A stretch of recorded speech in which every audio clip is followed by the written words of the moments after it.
Nós vamos ler João capítulo 4. Nós temos pensado esses dias numa série de reflexões sobre sentimentos da era moderna, sentimentos de nossos dias. E depois da ansiedade, talvez o sentimento mais recorrente da nossa geração seja solidão. Por coincidência, caiu hoje, que é celebrado o Dia do Amigo. Solidão é um mal tão grande da nossa geração, que a Inglaterra tem o ministro da solidão. Um ministro para planejar políticas públicas para acabar com a solidão. Não, ele não é o ministro do Tinder, não. Ele não é o ministro de casamento, não. Porque a solidão, na nossa geração, vai muito além disto. Um dos principais problemas de saúde pública do Japão, idosos que morrem e alguém só vai perceber 1, 2 semanas depois pelo mau cheiro. Não é só do outro lado do mundo. Semana passada, 2 irmãs, 90 e 92 anos de idade, em Porto Alegre, foram encontradas subnutridas. As 2 têm Alzheimer, não têm filhos, nem netos, nem parente conhecido. Não foi abandono. O que elas estavam comendo era ração de gato. 4 dias depois, os vizinhos deram conta que elas não tinham mais aparecido. 4 dias depois. Em abril, Santa Catarina, um homem de 67 anos morreu, e também só deram conta da falta dele quando o mau cheiro tomou de conta daquele condomínio. Solidão. Um dos maiores males da nossa geração, mas não apenas esse aspecto da solidão, do idoso que está morando sozinho, é o aspecto que muitos de nós sentem no dia a dia, a solidão emocional. Está num casamento, mas não tem mais conexão, não tem mais ligação emocional com o parceiro. Não tem na sua rede de contatos alguém com quem se conectar, não tem o seu contato de emergência tão fácil. Mesmo em época em que a gente tem tantas redes sociais, em que curtir, em que ver alguma coisa é tão fácil. Mas somos sim uma geração tremendamente solitária. Talvez para muitos de nós, crentes, não pareça ser uma realidade do mundo. Afinal de contas, a gente tem aqui amigos até mais chegados que irmãos.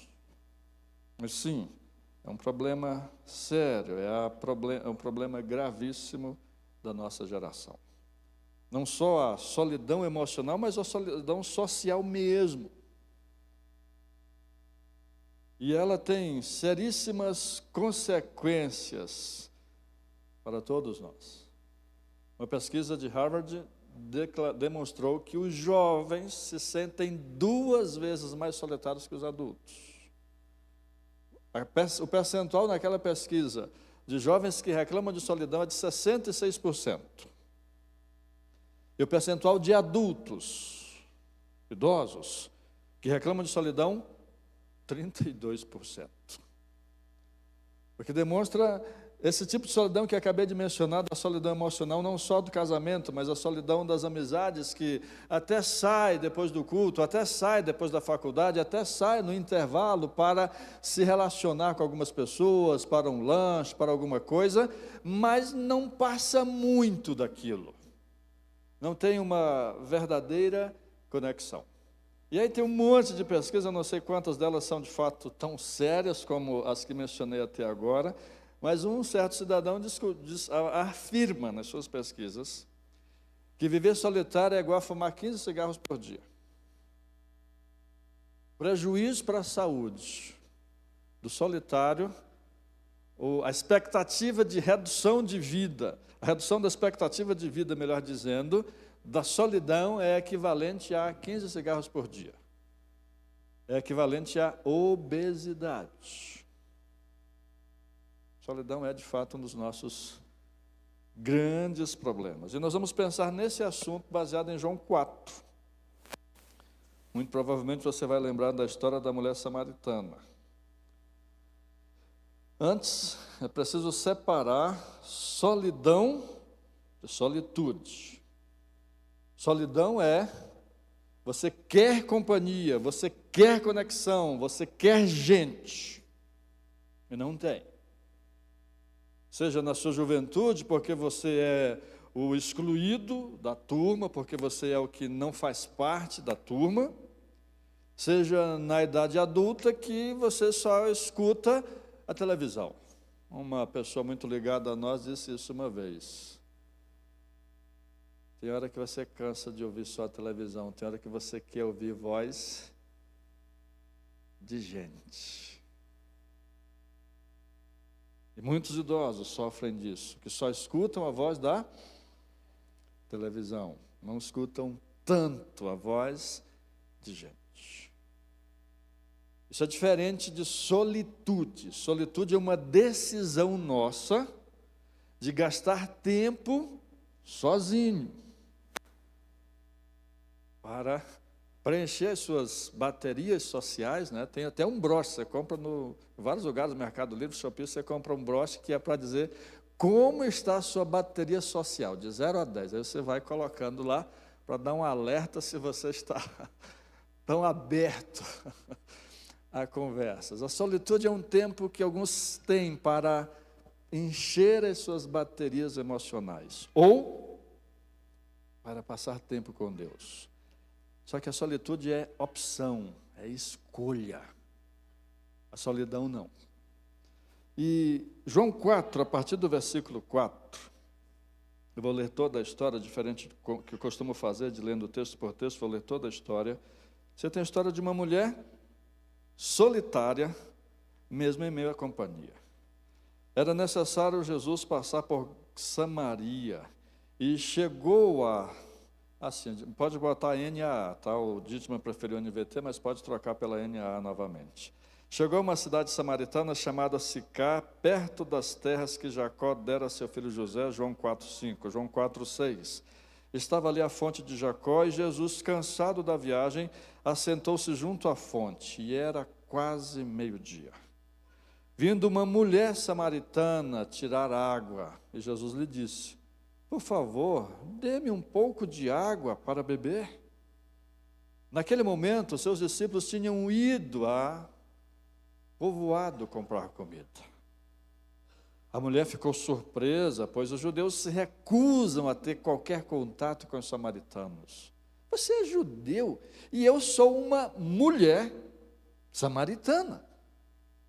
E disse ela a Jesus: como é que você me pede água para beber? Versículo 10. Jesus respondeu: se ao menos você soubesse que presente Deus tem para você, com quem está falando, você me pediria, eu lhe daria água viva. Mas você não tem corda nem balde, por isso que ele precisava da ajuda dela, porque ele não tinha nem corda nem balde. E o poço é muito fundo, de onde você tiraria essa água viva? Além do mais, você se considera mais importante que o nosso antepassado Jacó, que nos deu este poço? Como pode oferecer água melhor que esta que Jacó e seus filhos e seus animais bebiam? Jesus respondeu: quem beber desta água vai ter sede de novo, vai ter sede outra vez. Mas quem bebe da água que eu dou nunca mais terá sede. Ela se torna uma fonte que brota de dentro dele, ele dá a vida eterna.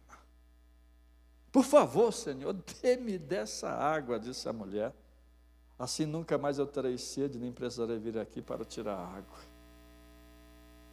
E Jesus muda o foco, porque a conversa não está fluindo como deveria. Ele diz: vai buscar seu marido. E ela responde: eu não tenho marido.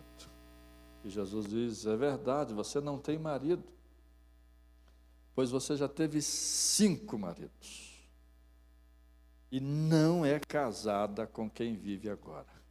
Agora você disse a verdade. E aí, mostrando que a conversa tinha finalmente mudado, ela diz, o Senhor deve ser profeta, disse a mulher. Então diga-me, por que os judeus insistem que Jerusalém é o único lugar de adoração? Enquanto nós, os samaritanos, volta lá, meninos, 20, enquanto nós, os samaritanos, afirmamos que é aqui, no Monte Gerizim, onde nossos antepassados adoraram. Creia em mim, mulher, disse Jesus, está chegando a hora em que não importa se você adora o Pai neste monte ou em Jerusalém.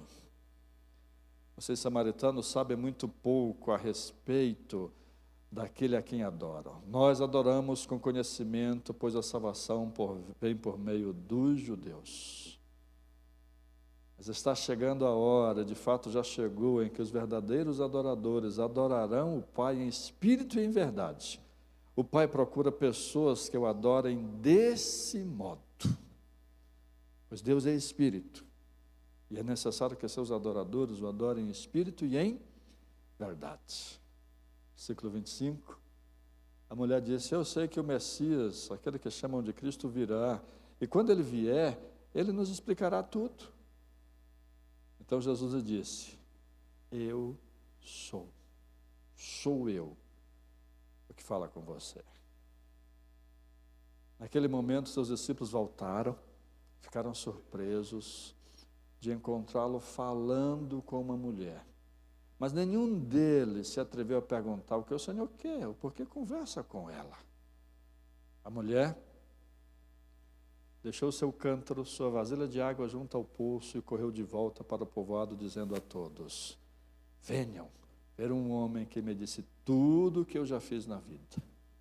Será que ele não é o Cristo? Até aqui. Primeira coisa é o que eu mencionei no início da solitude.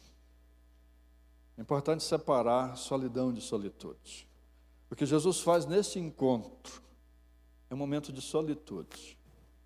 Ele está perto do povoado, perto da aldeia, e ele manda 12 discípulos para comprar comida para 13 pessoas.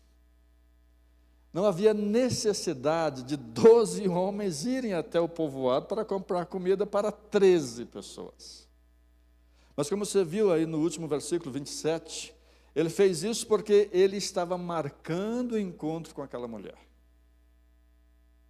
Há cerca de 700 anos antes do que está acontecendo aqui, pouco mais de 700 anos antes de Jesus, o Império Assírio dominou aquela região, e a técnica do Império Assírio era de enfraquecer um país, uma cultura, misturando aquela cultura com outras culturas. E os judeus, que se consideravam tão puros, viram nascer dentro dos judeus um povo que ficou chamado de samaritano, um povo impuro, misturado, com diversas crenças. Além disso, aquele reino, durante muitos anos, foi bastante idólatra por causa de um rei chamado de Jeroboão. De modo que os judeus, de forma geral, não aceitavam os samaritanos. O que Jesus está fazendo de mandar os discípulos até a aldeia comprar comida, pouco judeu fazia. Porque a comida dos samaritanos era impura. Havia uma linha rabínica que até dizia, se você tiver que escolher entre queimar a Torá, queimar a lei e falar dela para uma mulher samaritana, queime, mas não perca o seu tempo falando com uma impura como tal. Que Jesus pudesse ter um tempo com ela. A cultura é diferente, hoje um pastor, um mestre da lei, digamos assim, não tem um tempo isolado com uma pessoa, principalmente do sexo oposto ou menor de idade, regra de segurança. Mas essa regra não estava tão vigente, não era tão necessária naquela ocasião. O fato é que ele queria sim um tempo com ela. Isso é solitude. É quando, no caso foi Jesus que marcou, mas na solitude somos nós que marcamos um tempo com o Senhor, somos nós que reconhecemos a necessidade de ficar sós conosco e com Deus.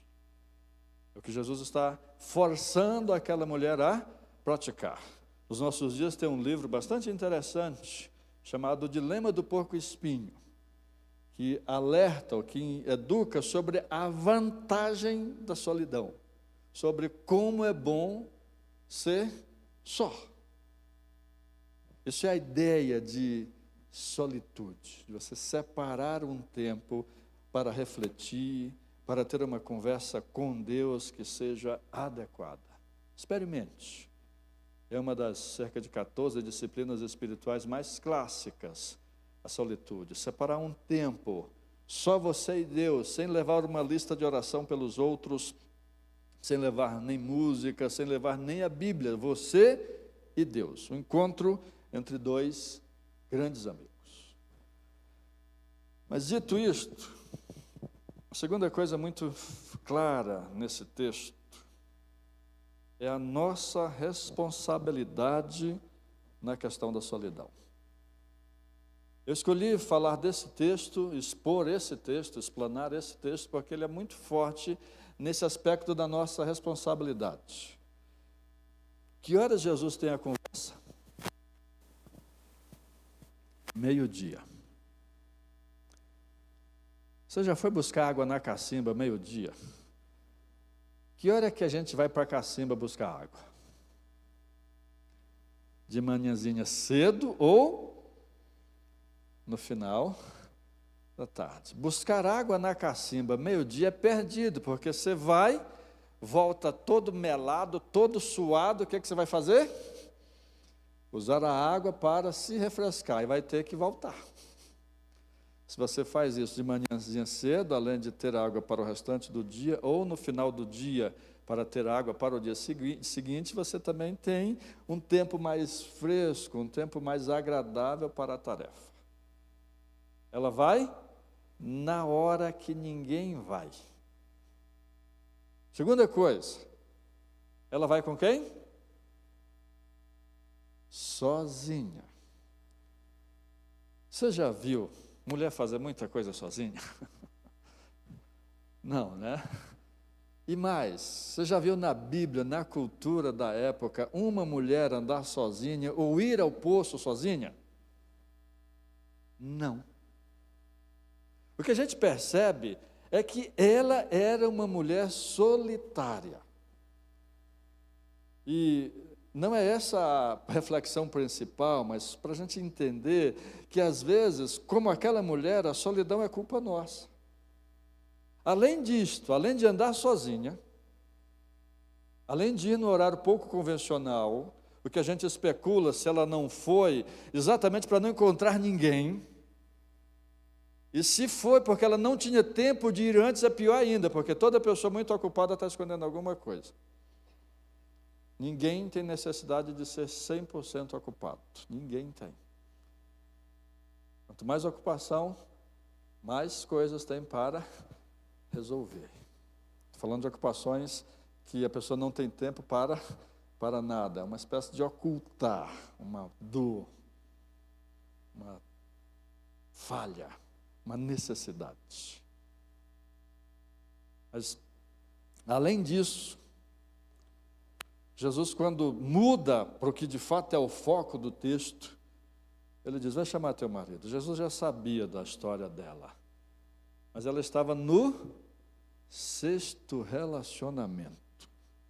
Eu ainda estou na etapa das conjecturas, tá? Porque o principal do texto não é isso aqui são conversas introdutórias para a gente entender como vencer a solidão. Mas a gente fica pensando, por que aquela mulher teria 6 relacionamentos? Ela era de difícil trato? A classificação internacional das doenças diz que tem uma doença para isso, chamada de transtorno de evitação.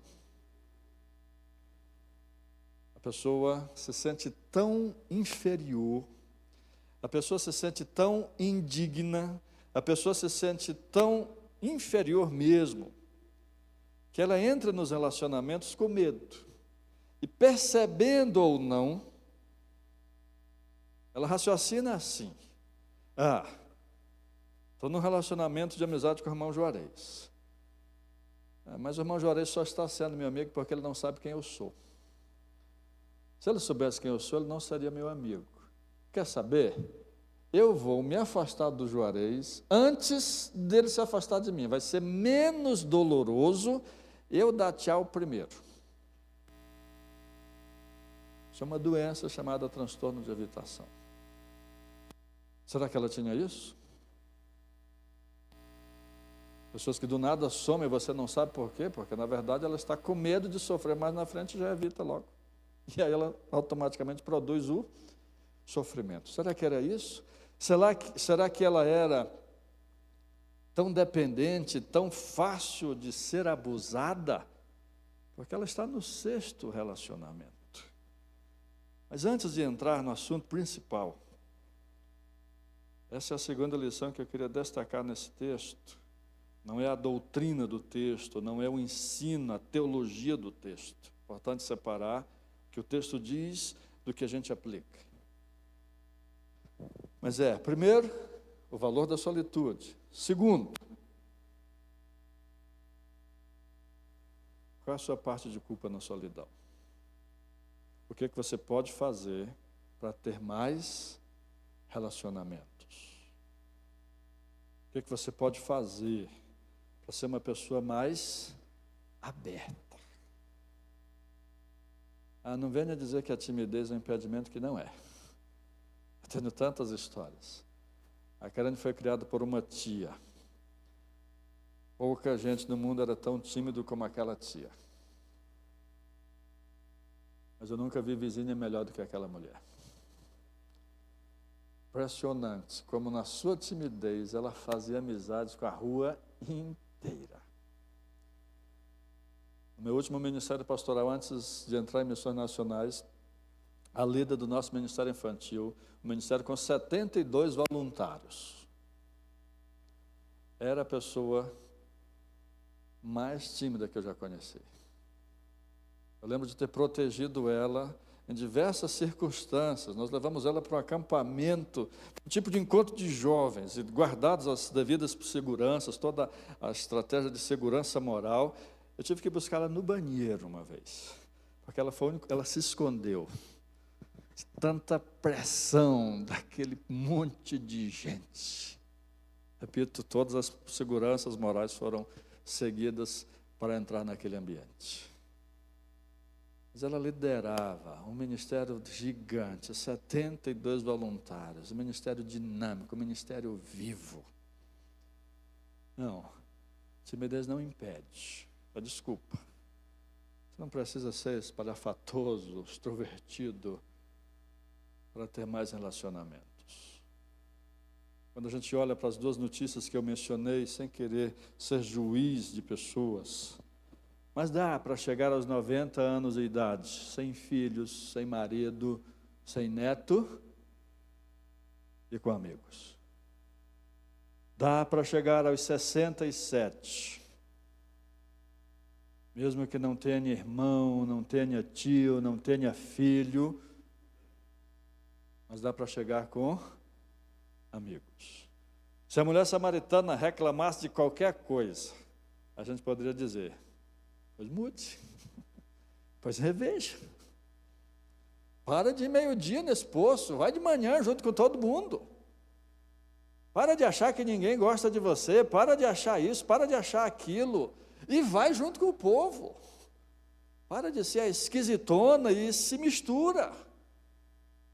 Não espere que todo mundo vá te adular, não sei se tem essa expressão no Goiás, vá atrás de você. Jesus foi, porque Jesus sempre vai. Mas a gente pode facilitar muito a coisa.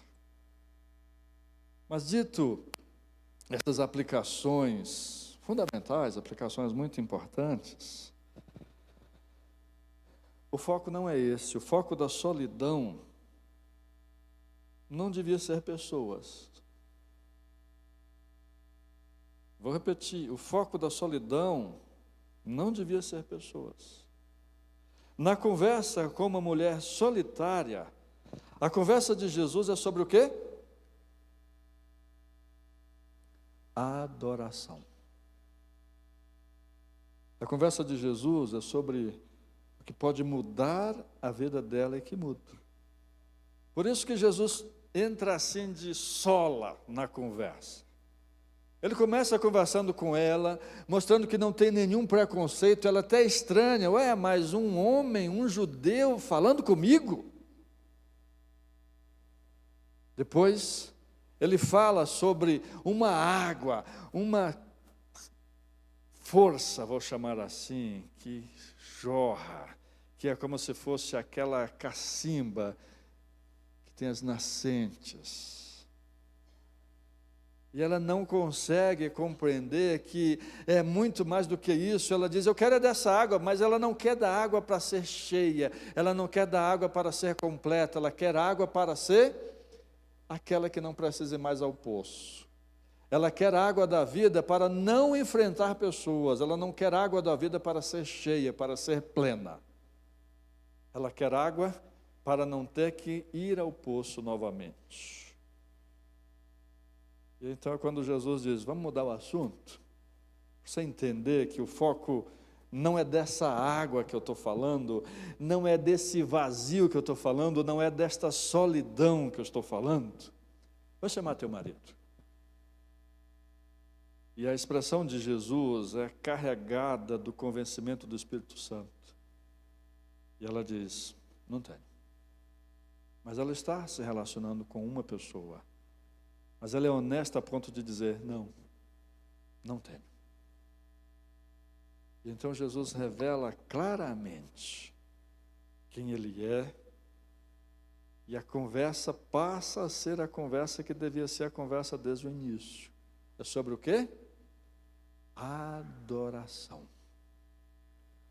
É sobre aquela água que Ele mencionou anteriormente, que pode jorrar para nunca mais ter sede, aquela água que pode satisfazer plenamente, aquela água que de fato preenche todos os vazios, aquela água que supre todas as necessidades. A adoração em espírito e em verdade. A discussão que ela começa a fazer é, por que ela precisava ir a Jerusalém, se ela podia adorar em Monte Gerizim, que estava perto daquela fonte. E a resposta de Jesus é, não é tanto onde você adora, nem exatamente como, o que faz diferença é quem está adorando. É isso que faz toda a diferença, é quem está adorando. E a verdadeira adoração, que não é feita nesse templo somente, que não é feita em qualquer outro lugar, é a adoração que é feita em espírito e em verdade. É a adoração em que você é capaz de fato, criar uma conexão, vou usar essa palavra comum dos nossos dias, com o seu Senhor, com o seu Deus. Em que a sua alma, por mais que tenha sentimentos, por mais que esteja envolvida no mundo de tantas coisas, ela está voltada para Ele. É a adoração em que você não tem nenhuma máscara, é a adoração em que você não tem nenhuma reza, não é nada repetido, é a adoração que é profunda, que é sincera. E esta adoração, que não depende do lugar, que não depende da forma, mas depende de quem, é que produz essa transformação. E com esta adoração, não vai haver solidão, primeiro, porque você vai estar preparado para se relacionar consigo mesmo. Segundo, você vai estar preparado para se relacionar com outras pessoas. Nós temos 2 idosos no meio batista bastante conhecidos. Primeiro, pastor Orlando Pereira de Azevedo, completou essa semana 91 anos de idade. Ele brincando, a última vez que eu encontrei com ele numa pregação, ele brincou, ele disse, quando eu ficar velho eu vou usar óculos. porque com seus 91 não usa. As pessoas ainda o convidam para pregar. As pessoas ainda o convidam para falar. É uma simpatia, estar perto dele é maravilhoso. É um adorador que atrai. É alguém cheio que atrai. Segundo exemplo de pessoas que estão nessa casa aí dos quase 90, é Lúcia Margarida, extremamente conhecida pelas mulheres. Nunca casou. Até um dia nos encontros com ela, lá na Junta de Missões Nosso Nós, ela disse: pastor, um dia desse eu falei uma coisa que eu fiquei sorrindo por dentro. Porque eu vi umas meninas, ela com seus 86, ela sobe pelo menos uma vez por semana, das comunidades mais violentas do Rio de Janeiro. Nos 5 anos que eu morei no Rio de Janeiro, foi o único lugar que eu vi fuzil, foi lá.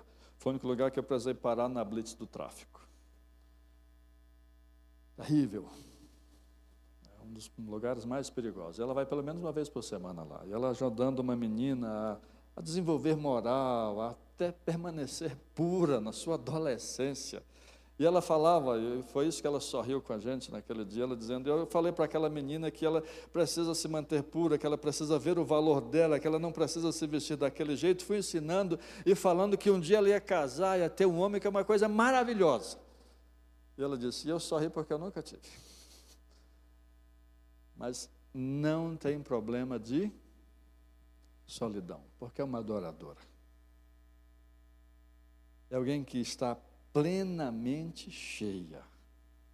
É isso que termina acontecendo com aquela mulher, é que quando ela entende isso, simbolicamente o que é que ela faz? Ela deixa o cântaro. E ela volta para a cidade, para o povoado, para fazer o quê? Chamar todo mundo. No começo, ela é uma mulher sozinha, buscando água. Em João, os símbolos são muito importantes, porque João é baseado em 7 sinais, esse é o segundo. A revelação deles sobre ser o Messias para aquela mulher. Muito forte, que ela chega sozinha, buscando água, e ela termina esquecendo a água.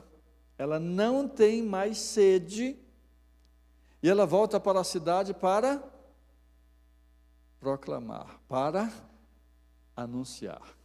Que mudança! Que mudança! Da solitária agora é relacional, é missionária, é que junta gente para fazer propaganda de Jesus.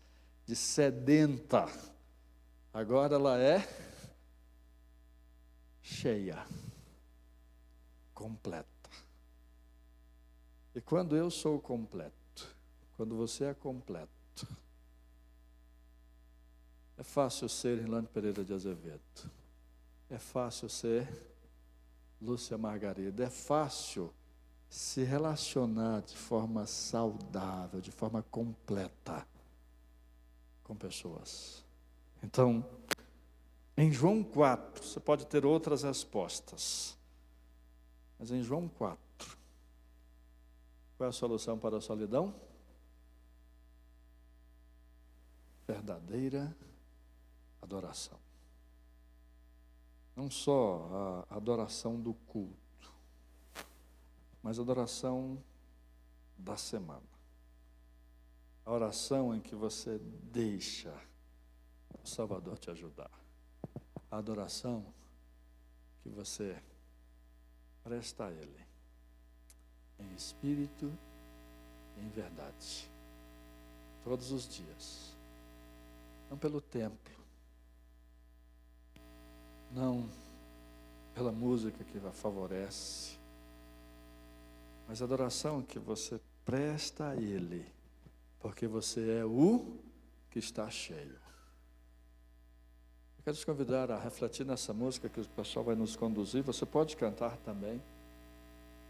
Lembrando, a mulher chega sedenta e sozinha. E ela termina relacional e cheia.